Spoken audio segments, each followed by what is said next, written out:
Dios le bendiga. Buenas tardes, querido radio escucha de la emisora Radio Única 92.1 FM.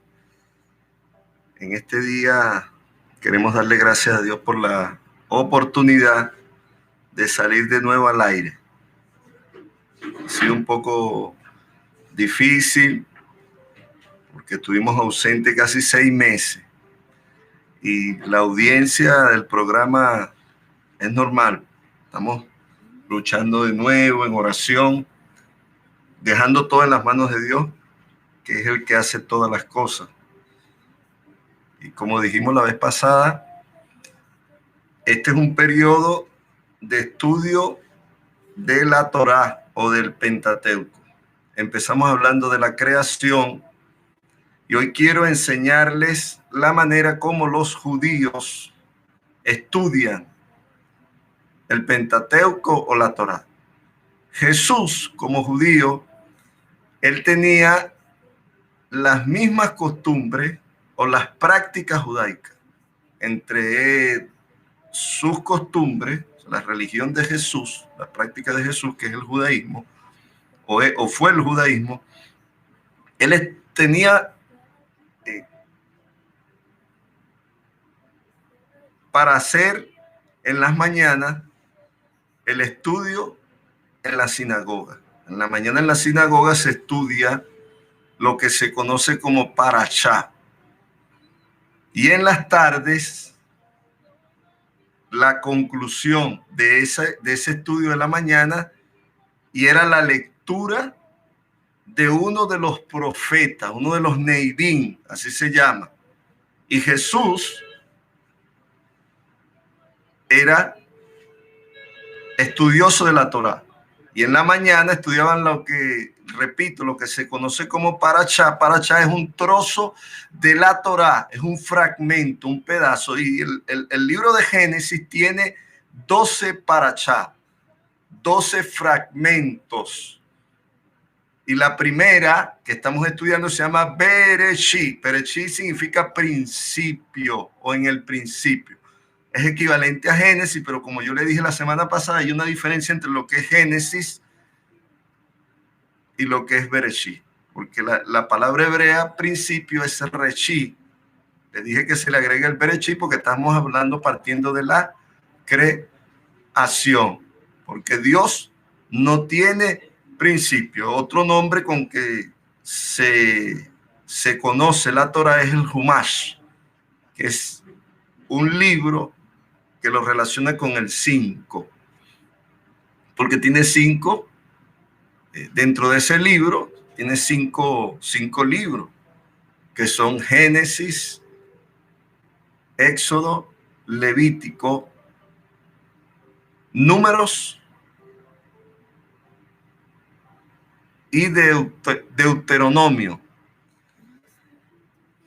En hebreo es Bereshit, Shemot, Vayikra, Bamidbar y Devarim. Esos son los cinco libros que conforman el Pentateuco. Y seguimos aquí con lo que son las parashá. Voy a hacerle un ejemplo práctico. Si usted tiene una torta y usted la pica en 5, eso es, cada pedazo de eso se llama así, parashá, un fragmento, un trozo de esa torta, en este caso es el libro, y así lo estudian ellos. No es como nosotros, que cada iglesia tiene un programa. Ellos en todas partes del mundo, si se está estudiando la parashá Bereshit, en todas las sinagogas del mundo todos están estudiando la parashá Bereshit. Pero quiero poner un ejemplo práctico sobre Jesús. Cuando Jesús entró a la sinagoga a leer el profeta Isaías, capítulo 61, en la mañana de ese día se estaba estudiando, o se había estudiado, la parashá Emor, que traducido es en la montaña. En la mañana de ese día, en la sinagoga, se estudió esa parashá, ese fragmento de la Torá. Y a Jesús le correspondió en la tarde hacer la Haftará. Haftará es la conclusión. La conclusión, como les dije, era leer un trozo de uno de los profetas que complementara la enseñanza de la mañana, que era la Parashá Emor. ¿De qué trata la Parashá Emor? Estoy haciendo un ejemplo práctico. La Parashá Emor trata del año del jubileo. Eso está en Levítico capítulo 25 o Vayikra capítulo 25, que significa él llamó, y él llamó, y él llamó. Ellos habían estudiado eso en la mañana y estaban hablando del año del jubileo. Vamos a leer un poquito en Levítico. El Señor se dirigió a Moshe en el monte Sinaí, le dijo: habla a los israelitas y diles, cuando hayan entrado en la tierra que yo les entrego, la tierra deberá disfrutar de un tiempo de descanso en honor del Señor. 6 años sembrarás tu campo y 6 años podarás tu viña y recogerás su producto. Pero el 7º año la tierra disfrutará de descanso completo en honor del Eterno. No sembrarás tu campo ni podarás tu viña, no cosecharás los rebrotes de la última siega, ni vendimiarás las uvas que puedas producir tu viñedo. Estamos hablando de un año sabático, cada 7 años. Pero había un año, el año jubilar, contará 7 semanas de años, 7 por 7 años, o sea, 49 años. Cada 50 años había lo que se conoce como el año jubilar. No quiero entrar en detalle, pero esa era la parashá, el fragmento de Torah, la Emor, que habían estudiado en la mañana, cuando el Señor, en Lucas capítulo 4, como buen judío que era, como practicante de Torah, habla en Lucas 4:2 y dice lo siguiente. Por eso es bueno conocer los contextos para saber qué era lo que el Señor estaba haciendo. Lucas 4:2, no, Lucas capítulo 4, versículo 14. Escuche bien lo que dice el Evangelio, porque nos han querido poner a pelear y a poner en contradicción el Evangelio con el judaísmo. Sabemos que parte del pueblo de Israel, endurecido en parte o adormecido en parte, no han querido o no han aceptado al Mesías, Yeshua HaMashiach, o a Jesucristo, como usted lo conoce, como ese Mesías. Nosotros eso lo tenemos claro, pero debemos de estudiar y tener claros los contextos, porque no es que de la noche a la mañana sale gente que se ha ido del Evangelio diciendo ahora encontré la verdad porque abrazaron el judaísmo. Pero es bueno saber los contextos y tomar lo bueno y aplicar. Fíjense cómo dice, porque estoy explicando lo que son las parashá, estamos estudiando el Pentateuco, la Torah. Expliqué que también eso se llama Humash o Humashi, que viene siendo el plural de esos 5 libros. Cuando habla de 5, uno por uno, habla del plural del Humash. Humash es como decir el tomo completo, que también es Torah, que es lo que nosotros conocemos como Pentateuco. Y dice así, repito: Jesús, lleno del poder del Espíritu Santo, regresa a Galilea, su fama se extiende por toda aquella región, enseñaba en la sinagoga y gozaba de gran prestigio a los ojos de todos. Llegó a Nazaret, el lugar donde se había criado, y como tenía por costumbre, entró un sábado en la sinagoga y se puso en pie para leer la escritura. Le dieron el libro del profeta Isaías y al abrirlo encontró el pasaje. Aquí dice que encontró, pero era lo que correspondía: estudiar el libro, un profeta, uno de los Neivim, que son los profetas, y leerlo para complementar la enseñanza de la mañana. Y él dijo allí: el Espíritu del Señor está sobre mí porque me ha consagrado para llevar a los pobres la buena noticia de la salvación. Me ha enviado a anunciar la libertad a los presos y darle libertad a los ciegos y libertad a los oprimidos y proclamar el año agradable. Está complementando lo del año jubilar, lo del año sabático, porque está hablando del año agradable. Así que hay una secuencia, hay un orden.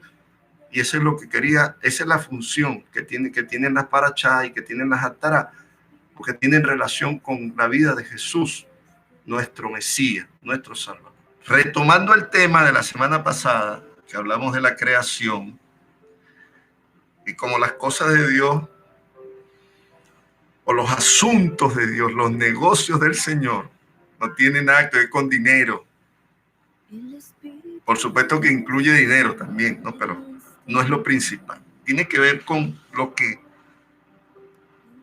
tiene que ver con la administración de todo lo que rodea a la obra de Dios. Y una persona se me puso a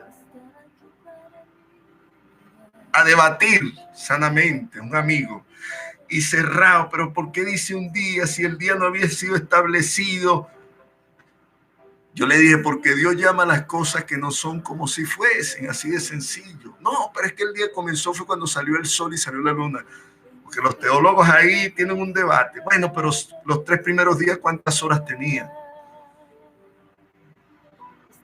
Se supone que si Dios es un Dios planificado, Dios lo que hizo fue oficializar algo que ya Él había determinado, que Él ya lo había planificado.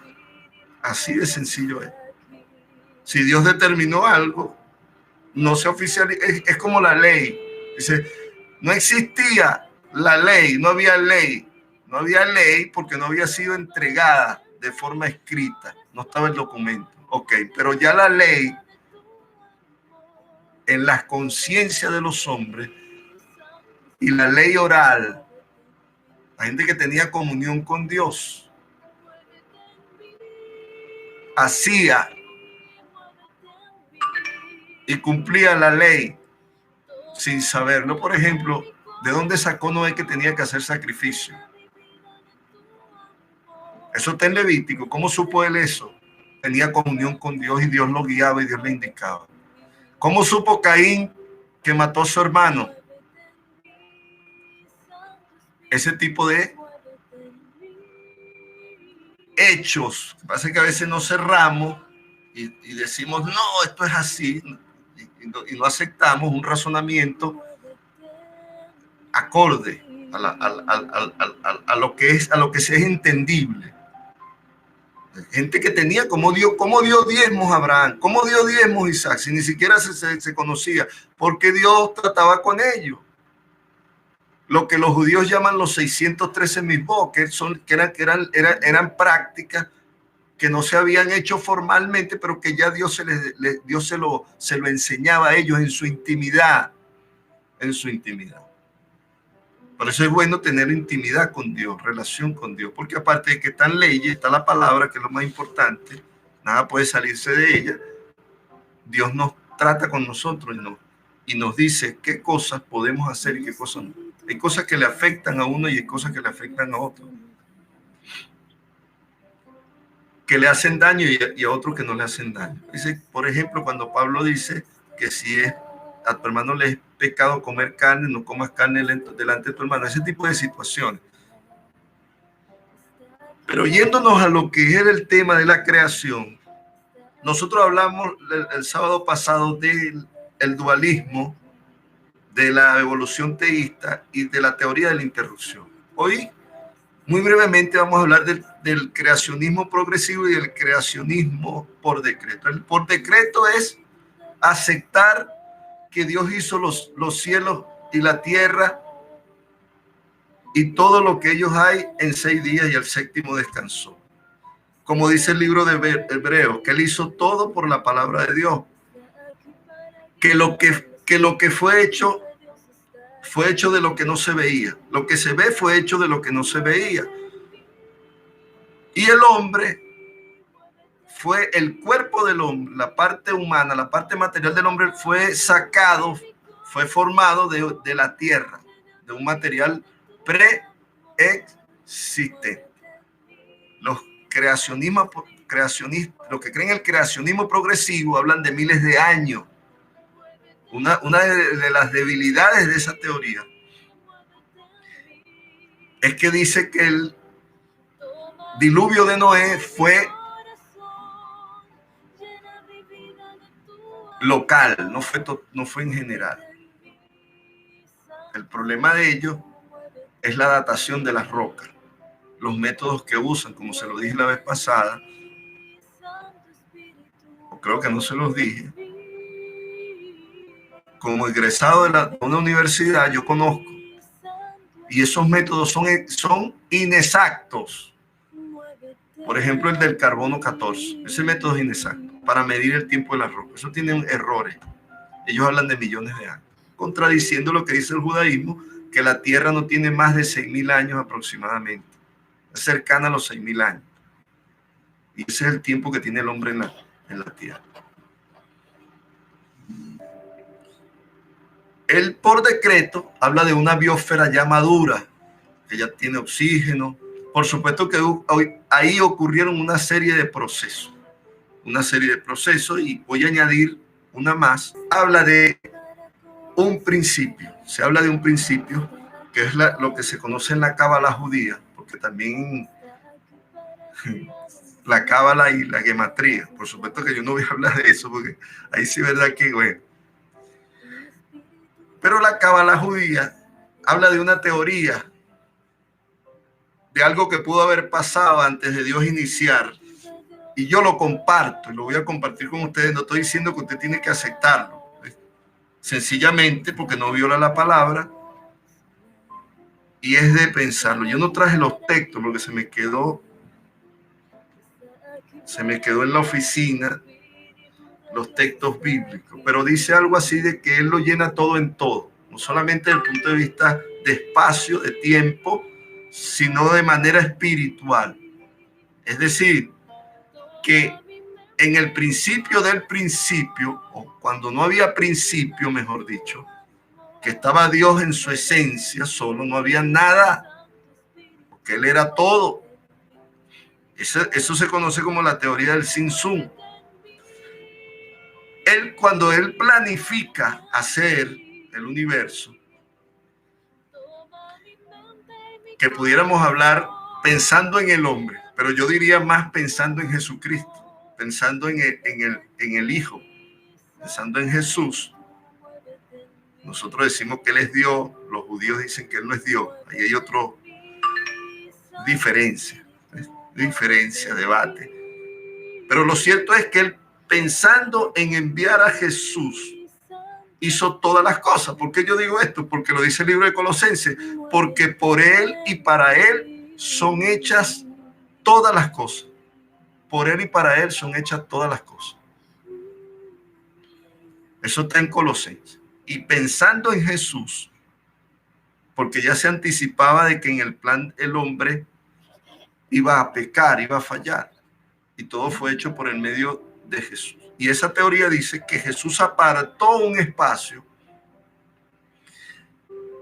Dios, el Padre, apartó un espacio. Pudiéramos hablar, ahí hablan de la Trinidad, del Padre, el Hijo y el Espíritu Santo. Tampoco vamos a entrar en ese debate, porque también es, pero estamos hablando de Dios en su esencia, el Padre, el Dios eterno. Hizo y cede un espacio para hacer, valga la redundancia, todo esto que vemos nosotros como algo infinito. En el momento que Él cede el espacio, como Él es luz, aparecen las tinieblas. Si usted ve, no hay las tinieblas, no hay un momento que se diga allí que Dios creó las tinieblas. Solamente hay un versículo que dice que Él creó las tinieblas y creó la luz. Pero las tinieblas aparecen en Génesis y no detalla cómo fueron creadas. Entonces, las tinieblas aparecen por la ausencia de luz. Cuando Dios cede el espacio, automáticamente aparecieron las tinieblas. Y ahí comienza el proceso. Ellos le dicen a eso contracción. Dios se contrajo. Significa que Dios cede el espacio. Es como que tú tienes tu casa y tú apartas un pedazo para alojar a alguien, para agarrarlo de depósito. Tú cediste eso y ahí ya eso es de lo que tú quieres hacer con allí, pero ya no pertenece prácticamente, es tuyo, pero no, tú quieres poner algo allí. Y así fue. Él dejó ese espacio. Yo comparto totalmente eso. Hay unas cuestiones mucho más profundas que se habla de un rayo de luz que concuerda con la teoría del Big Bang, aunque hay una teoría más moderna del Big Bang. Y habla de un caos porque el rayo de luz que emitió el Señor provocó una explosión. Por supuesto que eso no lo registra la palabra, pero habla de cómo se formaron los planetas. No hay una contradicción como tal. El problema de los dualistas, como lo dije la vez pasada, es que ellos niegan que ese rayo de luz fue emitido por Dios. Es decir, porque ellos niegan que Dios sea el que generó esa energía, porque ellos quieren poner a la energía al mismo nivel de Dios. Ese es el problema de los dualistas. Los dualistas. Ahora sí, estamos en la Parashá Bereshit. Esto no es judaísmo, que es judaísmo, pero estamos extrayendo lo bueno. A nosotros nos enseñaron, o siempre nos han dicho, que Caín es prácticamente el ejemplo de maldad. Y no negamos, porque por supuesto Caín cometió un crimen, un asesinato. Ahora, ¿cómo supo Caín si no había ley que asesinó, que hizo algo malo? Por la conciencia, la ley de la conciencia. Eso es lo que dice Pablo en el libro de Romanos, que la conciencia fue puesta en el hombre y eso lo señala y lo defiende cuando hace algo malo o hace algo bueno. Pero aparte, aquí sí voy a apelar al judaísmo, se hablan de las 7 leyes de Noé, que eran conocidas en ese tiempo. Y sobre todo el asesinato, el matar a otra persona era pagado con la propia vida. Usted se mete en YouTube y tienen un tema eso con que si de dónde sacó esposa Adán. Hemos hablado y hemos dicho que hay en Génesis existen discordancias cronológicas. Por ejemplo, caso del capítulo 10 y capítulo 11. El capítulo 10 ya habla de dispersión de las naciones y no había hablado y todavía el episodio de la Torre de Babel no había ocurrido. Eso es uno. Más adelante habla de Abraham y Sara y dice que Abraham estaba mintiendo o como dice la gente, mintiendo. Abraham estaba sencillamente cuidando su vida.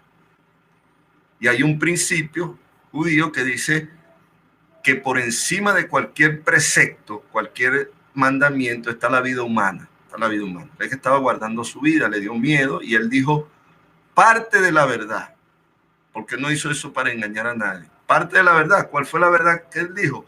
Que era su hermano, porque antes era permitido eso, pues que se casaban, eran hijos del mismo papá. Hijos del mismo papá. Ahora, eso está en internet. ¿De dónde sacó esposa? Bueno, capítulo 5, capítulo 4, ahí hay como una discordancia, porque se supone que Adán y Eva tuvieron más hijos. Se ponen, no, que la Biblia se contradice para tratar de ridiculizar la Biblia. Ahí también hay otro caso, el de Judá y Tamar, que aparece sí en Génesis 38, que ¿de dónde salió eso? ¿De dónde salió? Bueno, en un tiempo que no hay un orden, pero aparece allí esa historia de uno de los hijos de Jacob. Esas son las discordancias que están claras en el libro de Génesis. Ahora, vamos a entrar en Caín y Abel. El tiempo pasa muy rápido. La verdad es que es increíble. Ya la hora se fue. Pero quiero decir algo importante. En el libro de Juan dice, para ir de una vez, que no como Caín, que era del maligno y mató a su hermano. De ahí se agarra la base teológica para decir que Caín está en el infierno, que Caín está condenado, que Caín es el diablo. Pero quiero leer los pasajes. Capítulo 4 de Génesis dice así.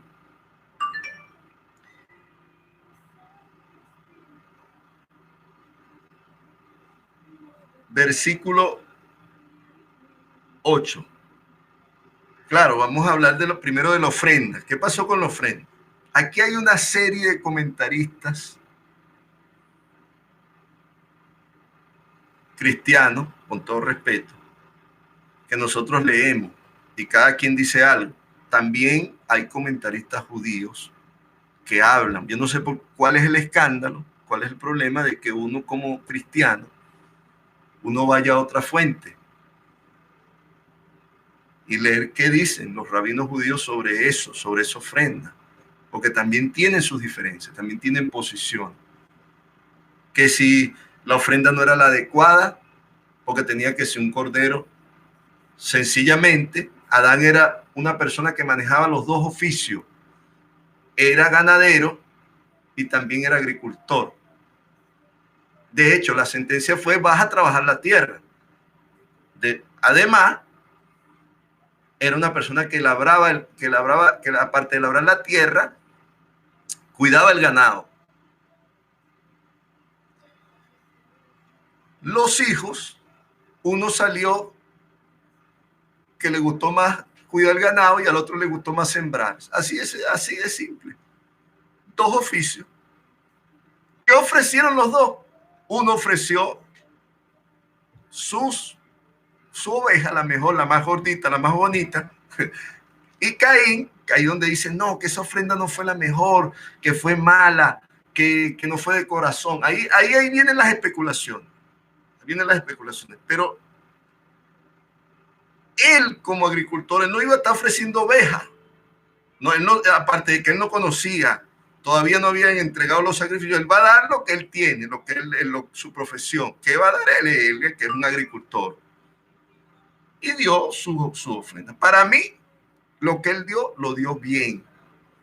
¿Por qué lo digo? Por la forma que tú actúas. Cuando a ti algo te molesta, si alguien te rechazó o tú hiciste algo y te despreciaron, tú te sientes dolido, es porque te importa. Si a Caín no le hubiese importado, si él hubiese hecho algo como muchos dicen o algunos dicen, él hubiese sencillamente no lo hubiese parado, pues, vamos a decirle así. Lo hubiese dejado pasar, pero a él le importó, le dolió. Tanto así que vamos a leerlo. El Señor miró con agrado a Abel y a su ofrenda, pero no miró del mismo modo a Caín y a la suya. Entonces Caín se irritó sobremanera y se puso mala cara. ¿Por qué se tiene que estar irritando? Si a él no le importaba, no se hubiese molesto, no le hubiese dolido tanto. ¿Por qué te irritas? ¿Por qué te has puesto esa cara? Así dice mi versión. La suya a lo mejor dice otra. Y dice, si obraras rectamente, llevarías la cabeza bien alta, pero como actúas mal, el pecado está agazapado a tu puerta y acechándote. Sin embargo, tú puedes dominarlo. Caín propuso a su hermano Abel que fueran al campo, y una vez allí, Caín atacó a su hermano y lo mató. El Señor le preguntó a Caín, ¿dónde está tu hermano Abel? Él respondió, no lo sé, ¿acaso soy yo guardia de mi hermano? Entonces el Señor replicó, ¿qué has hecho? La sangre de tu hermano clama a mí desde la tierra. Por eso ahora quedará bajo maldición de la tierra que ha abierto su fauce para recibir la sangre de tu hermano que tú has derramado. Aunque lave la tierra, no te volverá a dar su fruto. Andarás por el mundo errante y vagabundo. Aquí hay dos maldiciones sobre Caín. Y te demuestro por la Biblia que a él le importó la ofrenda. No fue como dicen algunos, de que él dio algo así como que, ay, sí, di ya, como para salir del paso. No, estaba molesto, estaba bravo porque Dios lo rechazó. Si a mí no me importa algo, a mí qué me importa que Dios me rechace, tipo Esaú, pues. Él vendió su primogenitura. Él sabía lo que estaba haciendo. Claro que después trató de recuperarlo y no pudo, pero estaba interesado y se molestó. Yo digo personalmente que Dios probó a Caín. Lo probó. Te rechazaron. ¿Qué hago? O me humillo y le doy gracias al Eterno. Sabiduría hebrea, que hay que darle gracias al Eterno por todo lo que te pase. Supuestamente malo, porque lo que supuestamente es malo, dice la sabiduría hebrea, es para bien nuestro. Así que si usted está ahí escuchando y está pasando por algo difícil, dele gracias a Dios. Dele gracias a Dios porque es lo mejor para usted. Y para mí, todo lo que nos pasa. Ahora, él fue probado y no pasó la prueba. No pasó la prueba. Se molestó, se airó y mató al hermano. Ahora, ¿por qué te demuestro yo a ti que aquí hay algo que no nos han dicho? Por lo siguiente. Dios le está diciendo a él dos cosas. Primero, que la tierra no va a dar a su fruto. Eso tiene que ver con alimento. Y pudiéramos hablar de descendencia también. Pudiéramos hablar de descendencia.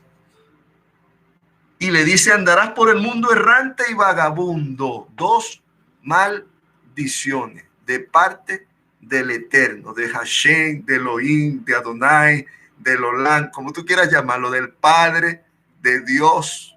Allá hay dos maldiciones. Y miren la reacción de Caín. Algo muy diferente a lo que hizo Adán, a lo que hizo Eva. No siguió el ejemplo del papá ni la mamá. Escuchen esto, dice así: mi crimen es demasiado terrible para soportarlo. Así dice mi traducción, no sé cómo dice la suya. Es decir, aquí hay un reconocimiento a lo que él hizo. Mi crimen es demasiado terrible para soportarlo. Él no dijo, es que tú me rechazaste la ofrenda, es que tú no me aceptaste, a mi hermano sí, tuviste preferencia con él. Él no se puso a quejarse. Él dijo, mi crimen es demasiado grande para soportarme. El sábado que viene vamos a ver que ninguna de las dos maldiciones que Dios le lanzó a Caín se cumplieron. ¿Por qué? Ahí lo vamos a discutir. Porque si Dios lo dijo algo, ¿por qué no se cumplió? Porque llegó a tener hijos y los hijos fueron expertos en bronce,